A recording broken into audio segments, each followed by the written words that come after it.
ॐ नमः परमहंसास्वादित चरणकमलचिन्मकरन्दाय भक्तजनमानस निवासाय श्रीरामचन्द्राय।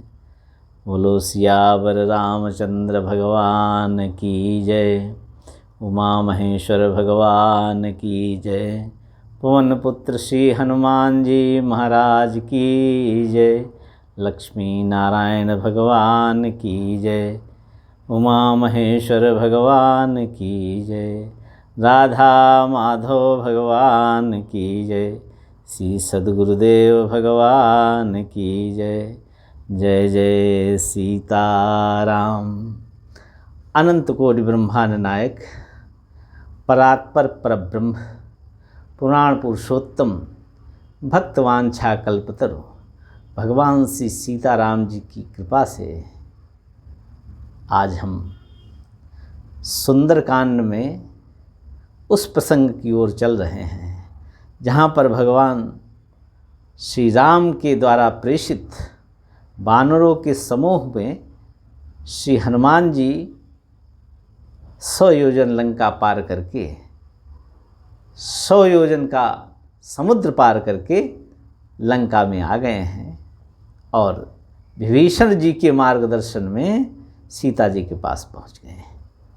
सीता जी से वार्ता हुई और भगवान राम का संदेश, प्रभु श्री राम का संदेश सीता माता को सुनाया। सीता माता को यहाँ पर हनुमान जी ने माता के रूप में स्वीकार किया और सीता माता ने भी श्री हनुमान जी को पुत्र रूप में स्वीकार किया। इस तरह से माता और पुत्र का संबंध स्थापित होने के बाद में सीता जी ने आशीष दीन राम प्रिय जाना, हो तात बलशील निधाना, अजर अमर गुणनिधि सुत हो करोह बहुत रघुनायक छोहु। ऐसा जब आशीर्वाद दिया तो करोह कृपा प्रभु अश्व निकाना, निर्भर प्रेम मगन हनुमाना। जब श्री सीता जी ने कहा कि आप पर रघुनाथ जी कृपा करें, ऐसा मेरा आशीर्वाद है, इतना सुनते ही हनुमान जी प्रेम के सागर में डूब गए और बोले, आज मैं कृतकृत्य हो गया माता जी, क्योंकि आपका आशीष जब तक नहीं मिलेगा तब तक परम आचार्यों का ऐसा मत है कि भगवान श्री राम के दर्शन तो दूर, उनकी कृपा तो दूर, उनका फोटो स्टेट नहीं मिल सकता।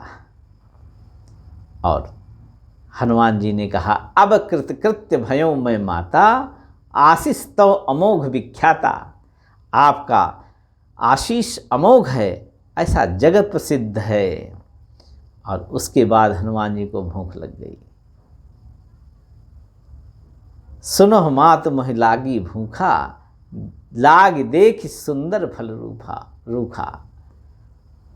सीता जी ने कहा, पुत्र, ये वन जो है ना, जिसमें आप फल देख रहे हैं, ये रावण का बाग है।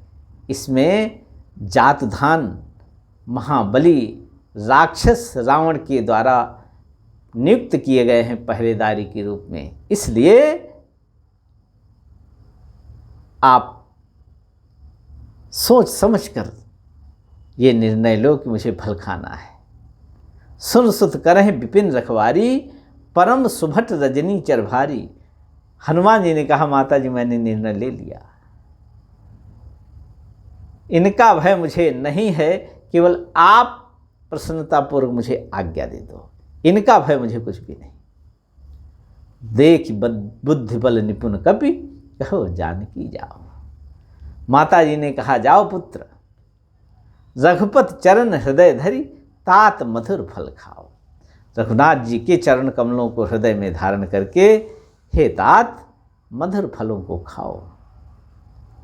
और हनुमान जी ने क्या किया? हनुमान जी ने अब रावण के पास पहुंचने का कोई मार्ग निकाला। इसलिए श्री हनुमान जी ने क्या किया? चले नाई सिर पैठो बागा।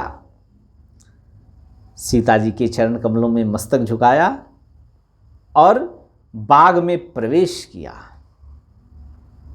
जब बाग में प्रवेश किया तब तो किसी ने नहीं देखा, क्योंकि सीता जी के पास से हनुमान जी जब आए थे तब छोटे आकार में ही थे। अब उन्होंने उत्पात मचाना चालू कर दिया। फल खाए सी तर तोड़े लगा।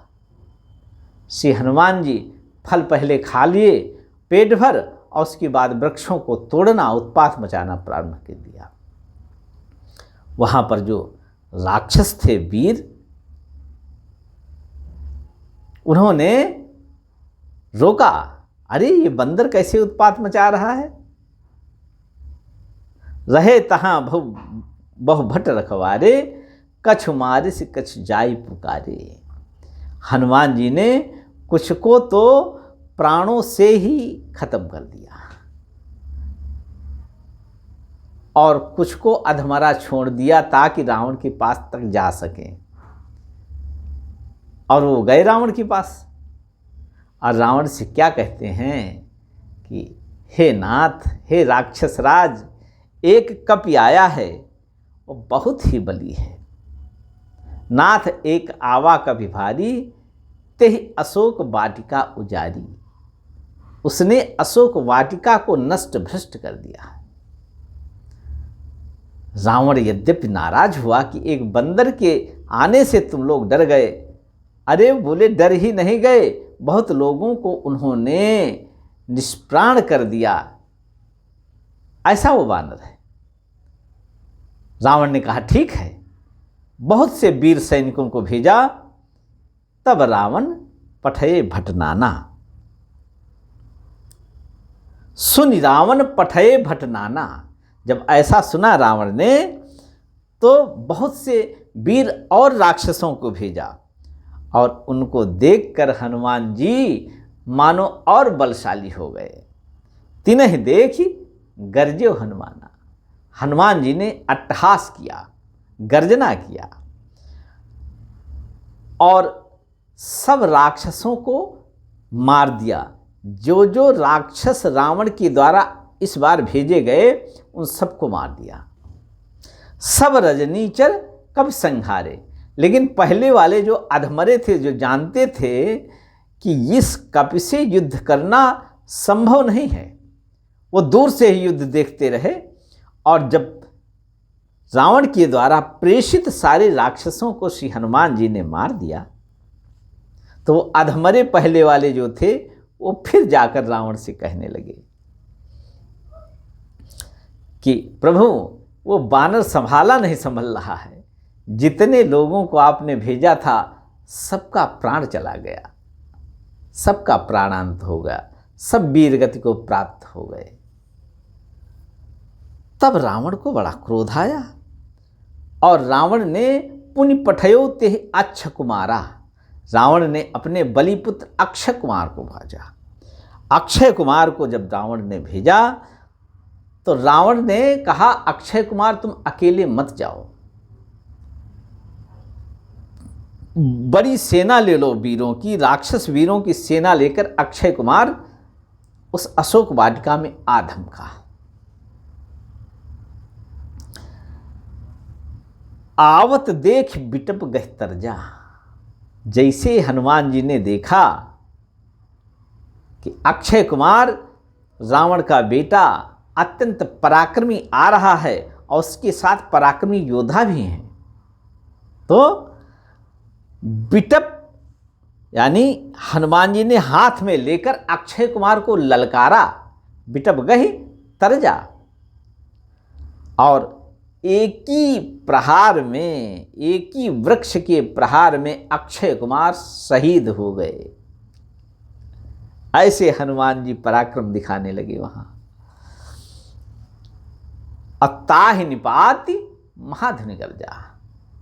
अक्षय कुमार को जैसे ही मारा हनुमान जी ने और जोर से गर्जना किया और जैसे जैसे वीर राक्षस आते जा रहे हैं मानो हनुमान जी का बल उन और बढ़ता जा रहा है।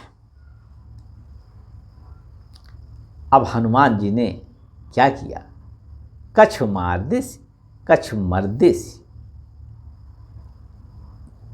कुछ को मार डाला और कुछ को दोनों हाथों से लेकर, एक राक्षस को इस हाथ में लेते हनुमान जी, एक राक्षस को इस हाथ में, और दोनों को मसल देते और फेंक देते।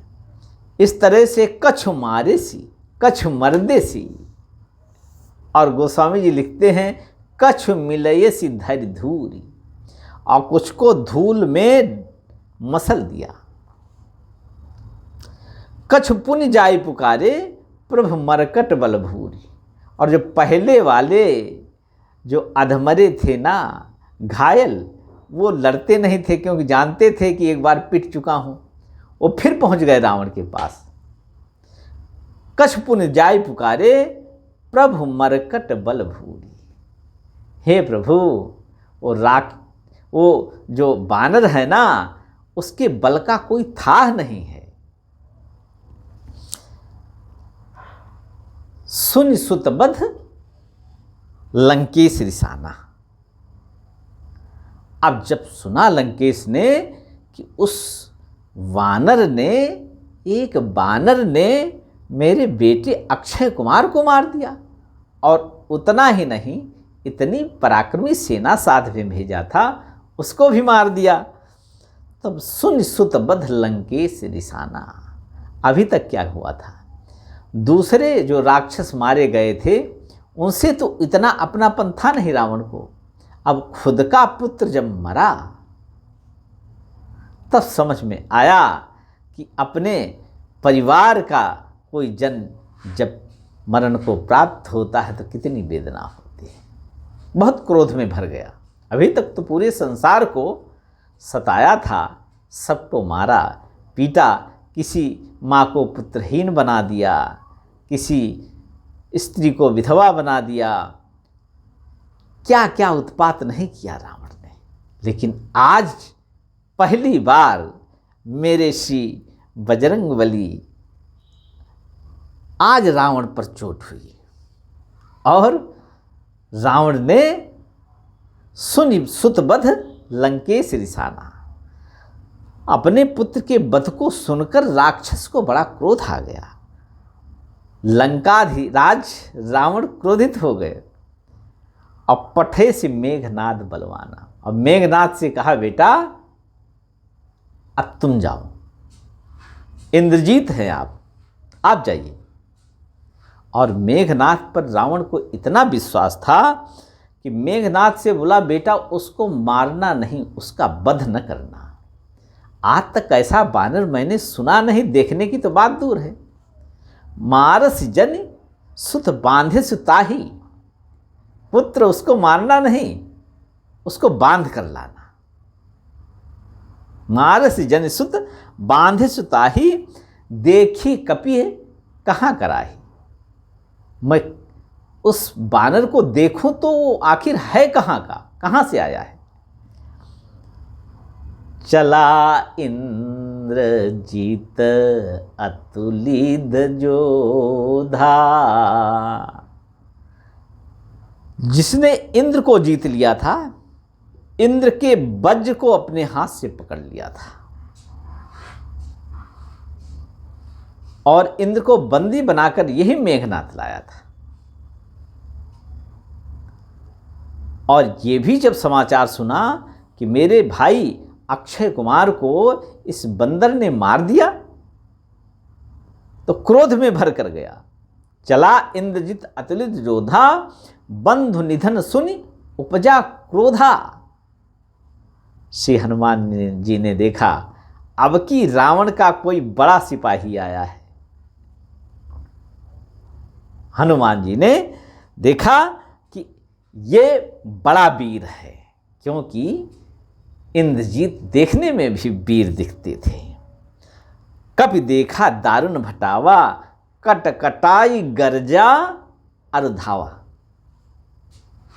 हनुमान जी ने तो देखा था कि रावण ने किस तरह से सीता जी को प्रताड़ित कर रखा है, इसलिए हनुमान जी के अंदर क्रोध भरा हुआ था। कटकटाई गर्जा और धावा। दांत पीसकर हनुमान जी गर्जना करते हुए दौड़ पड़े।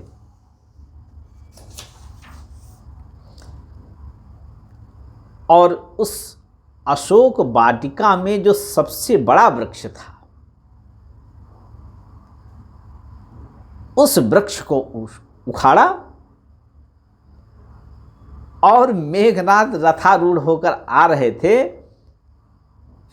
मेघनाद पर प्रहार कर दिया उस वृक्ष का। अब वृक्ष का प्रहार करते ही उसका रथ टूट गया, घोड़े मर गए, सारथी मर गया, लेकिन मेघनाद वरदानी था, वो नहीं मरा। बिरथ कीन लंकेश कुमारा, लंकेश कुमार जो थे, लंका के राजा के जो बेटे जो इंद्रजीत थे, उनको लंका में ही रथहीन कर दिया। ऐसे हैं श्री हनुमान जी। बोलो पवन पुत्र श्री हनुमान जी महाराज की जय। और रहे महाभट्टागे संगा, अब हनुमान जी तो तांडव पर उतर आए।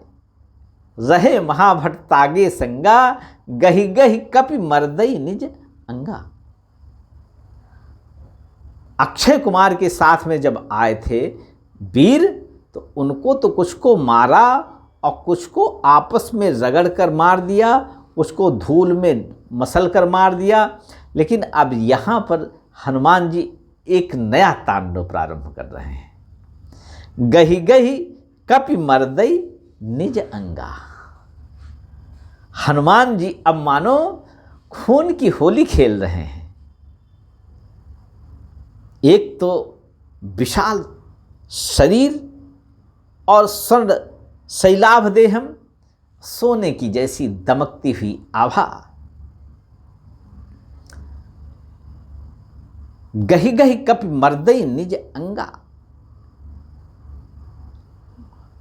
गोस्वामी जी लिख रहे हैं कि ये जो भगवान राम का बंदर है ना, ये इतना उत्पात में आ गए कि उन्होंने महाभटों को पकड़ पकड़ कर दोनों हाथों से अपने शरीर में रगड़ने लगे। और शरीर में रगड़ने से ही वज्र के समान श्री हनुमान जी का शरीर, उसमें रगड़ कर राक्षस लहूलुहान हो जाते और हनुमान जी के शरीर से खून की धारा बहने लगती। गहि गहि कपि मर्दई निज अंगा। और जितने भी राक्षस वीर साथ में आए थे, सबको हनुमान जी ने अपने शरीर में रगड़ कर खून की होली खेल ली। अब सोचो हनुमान जी का स्वरूप कैसा रहा होगा, कल्पना करो। ऐसे हैं पवन पुत्र श्री हनुमान जी महाराज कि जो भक्त को सताए, भगवान राम की आश्रित को सताए, नाम जापक को सताए, तो हनुमान जी तो फिर खून की होली खेलने में देर नहीं करते। गहि गहि कपि मर्दई निज अंगा। और मेघनाद पर जब वृक्ष का प्रहार किया था, तो मेघनाद जी तो ये सोचते रह गए, मेघनाद, कि आखिर ये हुआ क्या। एक बंदर ने मेरे रथ को चकनाचूर कर दिया, सारथी घोड़े सब मार डाले और मुझे भी भारी चोट आई। अवाक रह गया मेघनाद। और इसी बीच में श्री हनुमान जी ने उनके साथ आए हुए वीर सैनिकों को अपने शरीर में मसल कर खून की होली खेल ली। और उनको जब मारा और सब मर गए, तो मेघनाद को भी थोड़ा होश आया और वो फिर युद्ध के लिए तैयार हो गया। गोस्वामी जी लिखते हैं, तिनहि निपात ताहि सन बाजा, भिरे जुगल मानहु गजराजा। दोनों महावीर मल्ल युद्ध करने लगे। लेकिन हनुमान जी तो हनुमान जी हैं। एक मुष्टि प्रहार किया और वो इतना जोर का मुष्टि प्रहार था कि मेघनाद मूर्छित होकर धरती पर गिर गया।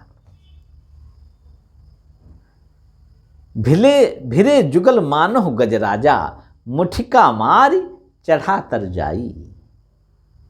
ताहि एक क्षण मुरझाई। थोड़ी देर के लिए मेघनाद हनुमान जी के मुष्टि प्रहार के द्वारा इतने आघात क्षतिग्रस्त हो गए, इतने मर्माहत हो गए कि मेघनाद जो इंद्रजीत था उसको मूर्छा आ गई।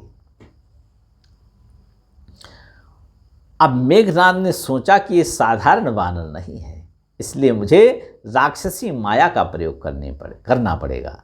इसलिए छद्म युद्ध करने लगा मेघनाद। उठ बहोर कीन्हिच बहुमाया, बहुत प्रकार से मायावी युद्ध किया, लेकिन जीत न जाए प्रभंजन जाया। पवन कुमार को कौन जीत सकता है, क्योंकि पवन कुमार को सबका वरदान प्राप्त था, सारे देवी देवताओं का वरदान प्राप्त था कि इनको किसी ही माया के द्वारा जीता नहीं जा सकता। यहाँ तक कि ब्रह्मा जी ने भी वरदान दिया था कि मेरे ब्रह्मास्त्र से भी आपको कोई खतरा नहीं है, ब्रह्मास्त्र भी आपका कुछ नहीं बिगाड़ पाएगा, ये मेरा वरदान है।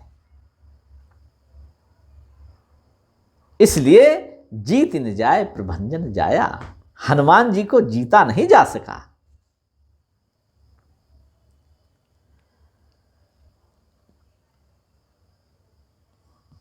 अब उसने क्या किया, आखिरी दांव खेला, हनुमान जी को ब्रह्मास्त्र का प्रयोग कर दिया।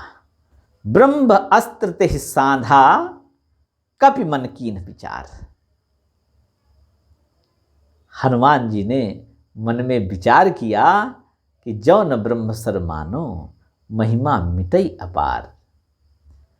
ब्रह्मास्त्र का संधान जब हनुमान जी के ऊपर मेघनाद ने किया, हनुमान जी को ऐसा लगा कि अब मुझे ब्रह्मास्त्र का सम्मान करना चाहिए, नहीं ब्रह्मास्त्र की अपार महिमा है, उस महिमा को आघात लगेगा। यद्यपि हनुमान जी पर निर्भर था कि उस ब्रह्मास्त्र को माने कि न माने, क्योंकि ब्रह्मास्त्र श्री हनुमान जी को कोई क्षति नहीं पहुंचा सका। उन्होंने श्री हनुमान जी ने ब्रह्मास्त्र का सम्मान किया और उनकी महिमा को, ब्रह्मास्त्र की मर्यादा को सुरक्षित रखा। और ब्रह्मबाण जब कपिकोह ते मारा, यहाँ पर अधिकतर बार श्री युग पावनावतार, कलि पावनावतार श्री तुलसीदास जी हनुमान जी को कपि ही कह रहे हैं कि देखो, मानो ये कहना चाहते हैं कि श्री हनुमान जी अब सीता जी के द्वारा वरदान प्राप्त हैं, इसलिए कपि भी क्यों न हो, अगर सीता माता ने एक बार वरदान दे दिया और राम का कार्य करने के लिए कोई उद्यत है, उसका कोई बाल बांका नहीं कर सकता, चाहे कपि ही क्यों न हो। तो फिर मनुष्य की तो बात ही क्या है। और हनुमान जी तो कपि ऐसे वैसे थोड़ी हैं, साक्षात भगवान शंकर हैं। इसलिए ब्रह्मबाण कपिकोह ते मारा, परतिह बार कटक संघारा। हनुमान जी ने क्या किया, ब्रह्मास्त्र तो उनको कोई असर नहीं डाल पाया, लेकिन हनुमान जी ने कौतुक करते हुए कि ब्रह्मास्त्र के द्वारा मैं मूर्छित हो रहा हूं, बस कौतुक में ही, खेल खेल में ही हनुमान जी एक नाटक करते हुए मानो मूर्छित हो गए और जानबूझकर गिरे कहाँ, जिस तरफ थोड़े सैनिक अभी बचे थे। परतिह बार कटक संघारा, जो थोड़े सैनिक डरे दुबके खड़े थे उनके ऊपर गिर गए। और इतना विशाल शरीर था हनुमान जी का उस समय, और खून से लथपथ था शरीर। जब उनके ऊपर गिरे तो सारे के सारे बचे खुचे जो राक्षस थे मेघनाद के साथ आए हुए, उनका भी जय जय सीताराम हो गया। तेह देखा कपि मूर्छित भयऊ। मेघनाथ ने देखा कि बंदर मूर्छित हो गया। गोस्वामी जी जानबूझकर यहां पर बार बार कपि शब्द का प्रयोग कर रहे हैं। नागपास बांधे सी ले गए। नागपास में भी हनुमान जी चाह कर ही बंधे, क्योंकि कोई भी पास हनुमान जी को बांध नहीं सकती थी। ऐसा हनुमान जी को आशीर्वाद था। हनुमान जी को होश आया तो देखा कि नागपास में बंधा हुआ हूँ। बोले अब काम बन गया मेरा। नागपास बांधे सी ले गए वो।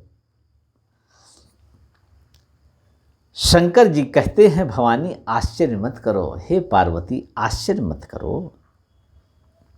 जासु नाम जप सुनो भवानी, भव बंधन काटहि नर ज्ञानी। जिसका नाम स्मरण करने मात्र से भव का बंधन कट जाता है, और मनुष्यों का, मुनियों का, सबका, नर ज्ञानी,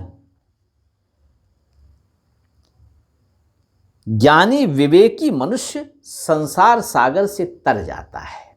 अर्थात नाम जब पहले क्या करता है, पहले तो सारे पापों को भस्मसात करता है। क्योंकि विवेक का मतलब है कि कोई चीज दिख जाना। विवेक एक दृष्टि है। तो जब तक अज्ञान का ऊपर मल छाया हुआ है, तब तो कोई वस्तु स्पष्ट दिखनी नहीं। इसलिए प्रारंभ में नाम जापक को विभिन्न प्रकार की ऐसी असावधानियां लगती हैं, मन नहीं लगता है, ये सब चीज़ें होती हैं, क्योंकि पाप प्रबल रहता है। और नाम जपते जपते जपते जपते सारा मल दूर हो जाता है। जाना चाहे गूढ़ गत जेऊ, नाम जीह जप जानहि तेऊ। और एक समय ऐसा आता है कि नाम महाराज ही उसको विवेक दृष्टि प्रदान कर देते हैं, क्योंकि नाम जापक पर भगवान की विशेष कृपा रहती है। यहां पर भी भगवान शंकर नाम की महिमा को प्रतिष्ठित करने में चूक नहीं करते, क्योंकि वो स्वयं नामनिष्ठ हैं। जब जब शंकर जी को कहा गया, तब तक यही कहा गया कि श्री राम के नाम पर आश्रित हैं। पुनि तुम राम राम दिन राती, सादर जपहु अनंग आराती। हे कामदेव के शत्रु, आप रात दिन नाम जपते हो। सब साधन सिरमौर है, राम रटन सुखदान। पंच साचार्य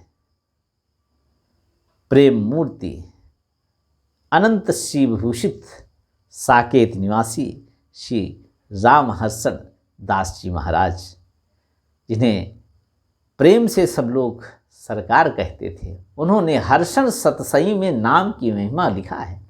सब साधन सिरमौर है, राम रटन सुखदान। हर्षण आस बिहाय सब, जपहि नाम धरि ध्यान। सब साधनों का सिरमौर है, क्योंकि न ही कलिकर्म न भगति विवेकु। भक्ति कैसे की जाए इसका विवेक नहीं है, इसलिए राम नाम अवलंबन एकु। भगवान श्री राम ने कहा है कि भक्ति का जो विवेक है वो कैसा होता है, कैसे भक्ति मिलती है। प्रथम ही विप्रचरण अति प्रीति। सबसे पहले तो संतों के, वैष्णवों के, ब्राह्मणों के जो संध्या करते हों, गायत्री जप करते हों, अग्निहोत्र करते हों, वेद पाठ करते हों, इस तरह के श्रोत्रीय ब्राह्मणों के, संतों के, वैष्णवों के चरणों में अनुराग होना चाहिए। ये भक्ति प्राप्त करने की प्रथम सीढ़ी है। और निज निज कर्म निरत श्रुति रीति, वैदिक मार्ग के अनुसार जो जिसको कर्तव्य कर्म बताया गया है उसके अनुसार अपने जीवन को जिए, वैसा आचरण करे। कलयुग में बहुत ही कठिन है और ये साक्षात परमात्मा प्रभु श्री राम का उपदेश है। प्रथम ही विप्रचरण अति प्रीति, निज निज कर्म निरत श्रुति रीति। अब 4 बजे सुबह ब्रह्म मुहूर्त में उठकर साधना करना कितने लोगों के बस की बात है। वस्तुतः तो साधना का समय तो वही है, ब्रह्म मुहूर्त ही साधना का समय है, क्योंकि वो मनोहर बेला कहा जाता है। ये मनोहर काल है। इस काल में जो उठता है उसका जीवन मनोहर हो जाता है। आचार्यों ने कहा है कि इस समय जो भजन किया जाता है, इस भजन का आनंद अनंत गुना है। क्यों? क्योंकि इस समय भजन की हाट लगती है। ऐसा आचार्यों का मत है कि इस समय भजन की हाट लगती है।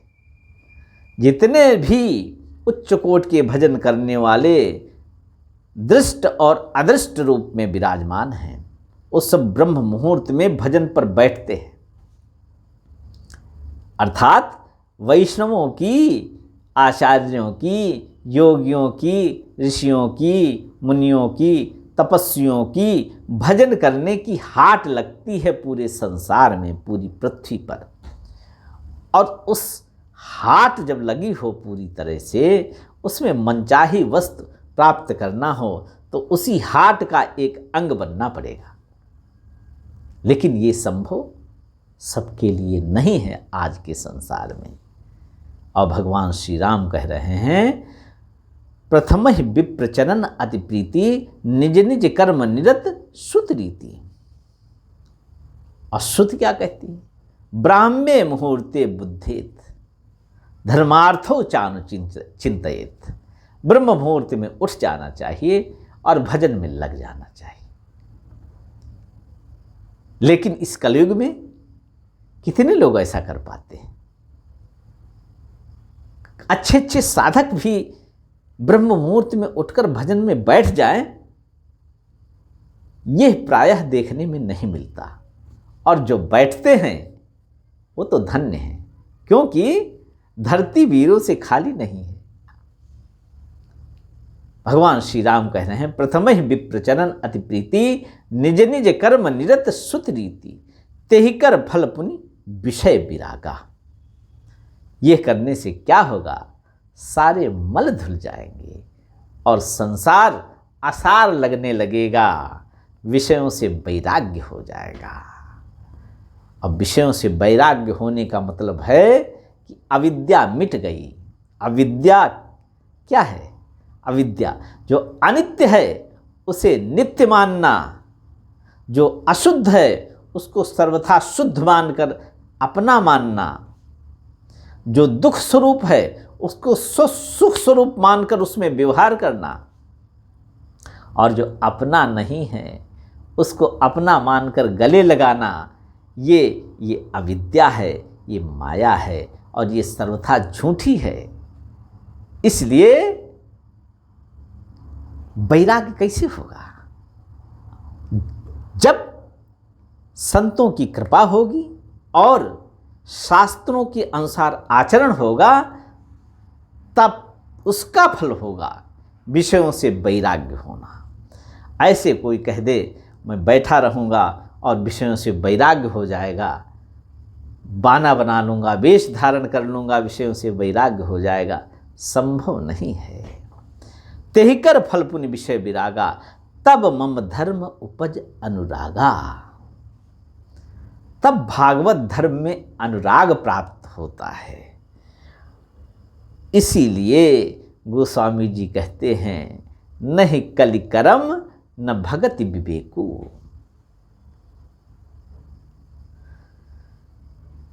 कलयुग में शास्त्रीय मर्यादित कर्मों का करना सबके बस का नहीं है,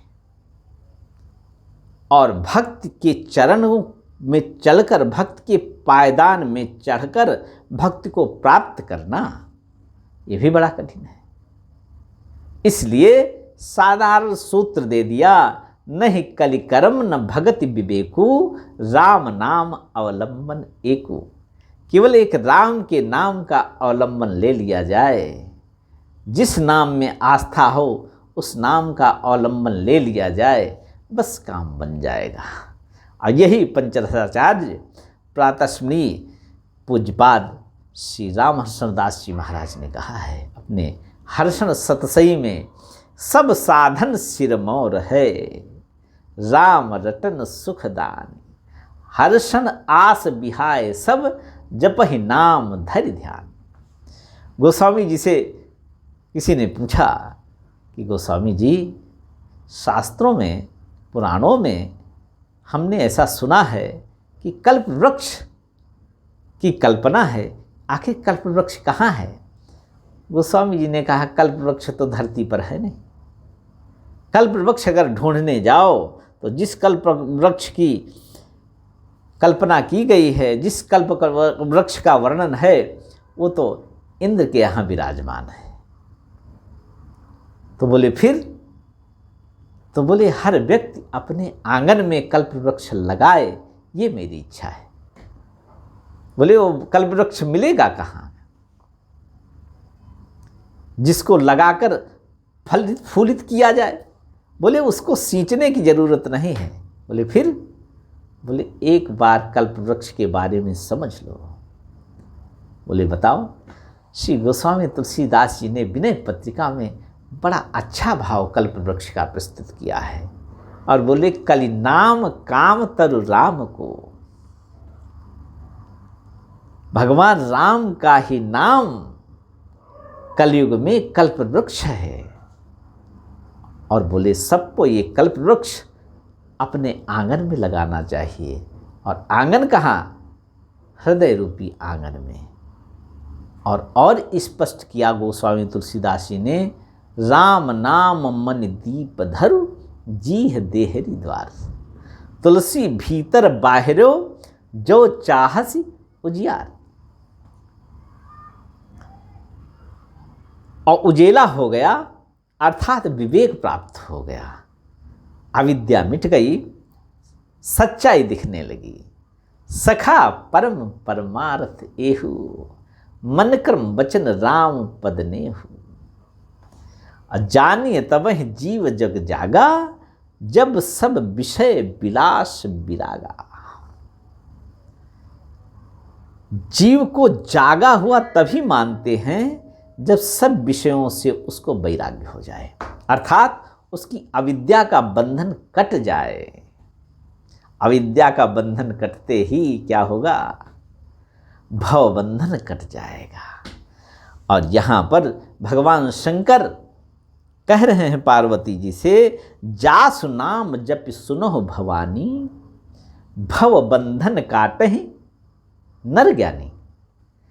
जो विवेकी पुरुष हैं वो भवबंधन को काट देते हैं, अर्थात नाम का जप करते ही करते करते करते एक दिन ऐसा आएगा कि बस विवेक जागृत हो जाएगा। और फिर वहाँ पर महापुरुषों, आचार्यों का स्पष्ट दृष्टिकोण है, स्पष्ट अनुभव है, और उसमें वो विराजते हैं और विराजते रहेंगे और विराजते रहे हैं। उस अनुभव के साथ भगवान शंकर कहते हैं, जासु नाम जप सुनो भवानी, भव बंधन काटहि नर ज्ञानी। नाम का जप पहले कहा भगवान शंकर ने, उसके बाद बोले भव बंधन कटता है। क्यों? वो नर विवेकशील हो जाता है, ज्ञानोदय हो जाता है। उसको जाना चाहे गूढ़गत जेऊ, नाम जीह जप जाने तेऊ। भगवान शंकर यहाँ पर नाम की महिमा को स्थापित करने से नहीं चूके, और पग पग पर वो तो जब समय आया, अच्छा समय आया, बुरा समय आया, हर समय नाम महाराज की शरण में ही रहे। जब भगवती सती भगवान राम का परीक्षण लेने गई, भगवान राम की परीक्षा लेने गई कि ये ब्रह्म है कि मनुष्य है,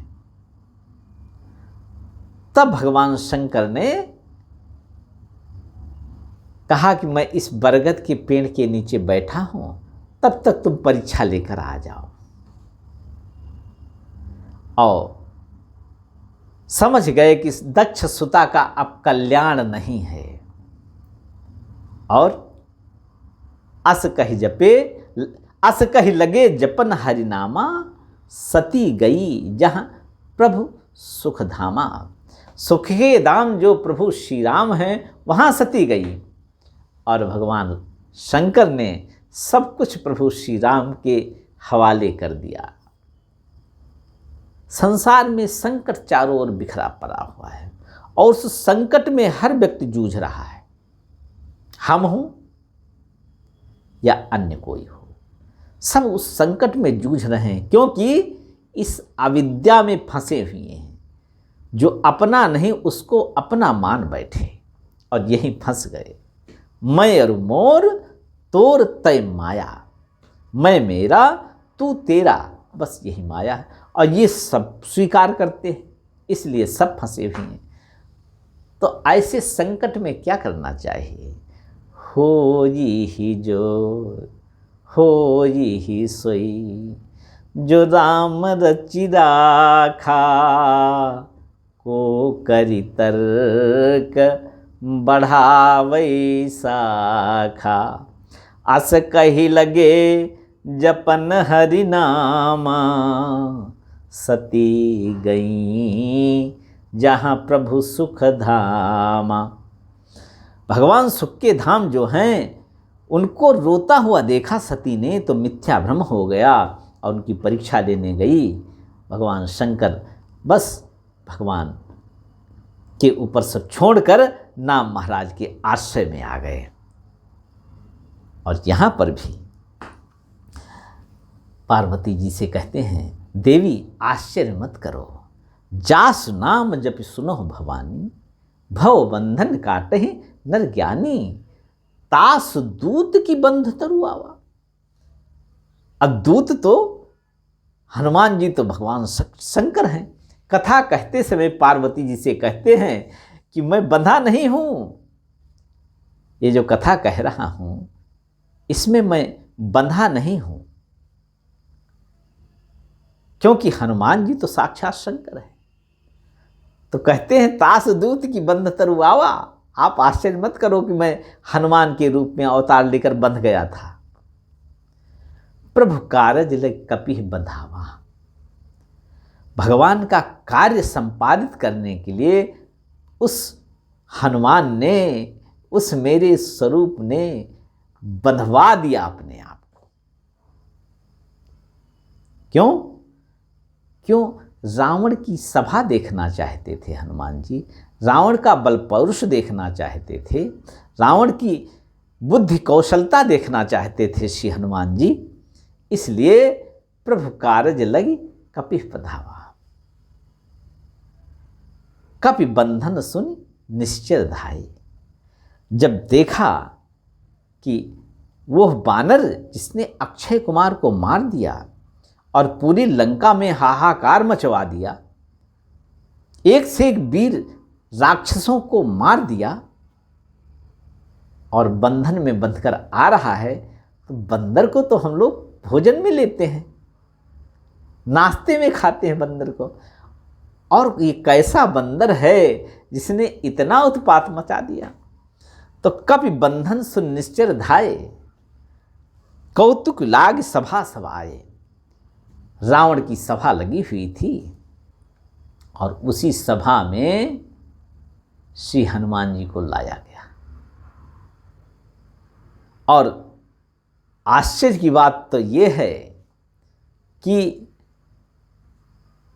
इन फलों को खाने का समय हनुमान जी का और सूर्य नारायण को भक्षण करने का समय एक ही था। और उसके बाद दिन चढ़ाया, युद्ध होते होते दिन चढ़ाया और हनुमान जी रावण की सभा में पहुंच गए। हनुमान जी का यही तो लक्ष्य था कि प्रभु श्री राम जो करवा रहे हैं वो हो रहा है, और त्रिजटा माता ने जो कहा है कि सपने बानर लंका जारी, जात धान सेना सब मारी, तो ये जो सपना है ये हनुमान जी सोच रहे हैं, ये सपना नहीं है, त्रिजटा माता के माध्यम से प्रभु श्री राम का निर्देश है, संकेत है। हनुमान जाओ लंका जलाओ। क्योंकि भगवान ने जब पूछा है हनुमान जी से कि आपने कहो कपि रावण पालित लंका, केहिबिद दहो दुर्ग अतिबंका, प्रभु प्रसन्न जाना हनुमाना, बोला वचन विकट अभिमाना, शाखा मृग के बड़ी मनसाई, शाखा ते शाखा पर जाई। अब इस दास ने क्या किया, नाग सिंधु हाटकपुर जारा, निश्चर गणबधि विपिन उजारा, ये कैसे हुआ, सो सब तो प्रताप रघुराई, नाथ न कछो मोज प्रभुताई। ये सब आपके प्रताप ने किया है रघुनाथ जी, इसमें मेरी कोई बहादुरी नहीं है। इसलिए हनुमान जी यहाँ पर त्रिजटा माता के सपने को, त्रिजटा माता की बातों को प्रभु श्री राम का संकेत मानते हैं। इसीलिए हनुमान जी बंधन में बंधे कि अब वो घटना घटने वाली है त्रिजटा माता के माध्यम से, जिस घटना का संकेत मेरे राघव ने किया है। तो कभी बंधन से निश्चय धाये, कौतुक लाग सभा सब आए। अब हनुमान जी का स्वरूप देखो, नाग पास में बंधे हुए हैं और नाग जो है बांध रहे हनुमान जी को कस कस कर, लेकिन हनुमान जी तो खून से लथपथ हैं। इसलिए जितने नाग हैं उनको हनुमान जी को बांधने में बड़ी मुसीबत हो रही है, क्योंकि हनुमान जी फिसल फिसल जाते हैं। हनुमान जी का आकार कैसा है, आज वो पूरे लहू लुहान होकर हनुमान जी रावण के दरबार में पहुँचे हैं। अब आज यहीं कथा को विराम, तब तक के लिए जय जय सीताराम। जो भी इस कथा के माध्यम से वाणी से त्रुटि हो गई हो, मर्यादा में भंग हुई हो, उसको पूर्ण करने के लिए, वाणी पवित्र करने के लिए नाम संकीर्तन सीताराम सीताराम सीताराम सीताराम सीताराम सीताराम सीताराम सीताराम, लोकाभिरामं रणरंगधीरं राजीवनेत्रं रघुवंशनाथं, कारुण्यरूपं करुणाकरन्तं श्रीरामचन्द्रं शरणं प्रपद्ये। सियावर रामचंद्र भगवान की जय। ओम श्री राम शरणं मम, ओम श्री सीता शरणं मम, ओम श्री गुरु शरणं मम। ओम तत्सत्। सीतारामार्पणमस्तु।